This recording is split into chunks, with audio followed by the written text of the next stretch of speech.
أعتقد أن التخوفات الأمريكية نابعة أيضا ليست فقط من الدراسات الأمريكية نفسها أو دراسات وزارات الدفاع، اهم، البنتاغون أو وزارة الحرب الآن اسمها وليس الدفاع. هو أيضا تخوفات وزارات الدفاع في المنطقة، يعني سواء الدول المحيطة الباكستانية، التركية، السعودية، القطرية، بأن هناك تدهور حقيقي واضح. وربما أنا أظن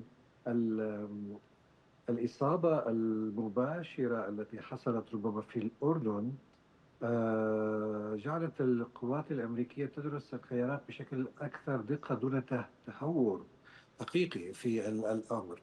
زيادة الأسعار التي طالت النفط والأمور الأخرى والطاقة، يعني هناك حقيقة مشاكل حقيقية. نعم، رغم كل هذا الحصار الأمريكي إلا أن ما زالت البحرية الإيرانية تستطيع أن تقوم ملاحقة أو ضرب السفن التي لا تستجيب لها. وأيضا هناك ما زالت بعض التعاون الواضح، هناك تعاون استخباراتي إيراني في المنطقة، وكما تفضلتم قبل قليل سواء روسيا أو غيره، يعني هناك أمور أكثر تشابكا وتعقيدا.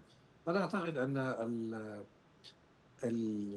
الأداء الإيراني حتى الآن في تماسك. هذا التماسك أنا أظن الأمريكي ما زال يدرس أن هذا التماسك كيف يستمر إن لم يصل إلى منصات الصواريخ التي تنطلق في أي وقت تريد. اهم، التدهور الإقليمي وارد جدا، فهذا ربما تخوفات أيضا الدول الإقليمية، حتى الدول الأخرى. يعني إذا أردنا أن نتكلم عن دول كتلة الاتحاد الأوروبي التي ستصاب بشلل كبير في اهم. حال لم يكن هناك إمدادات حقيقية، لم يكن هناك تفاهم، هناك دعوات في هذا الأمر.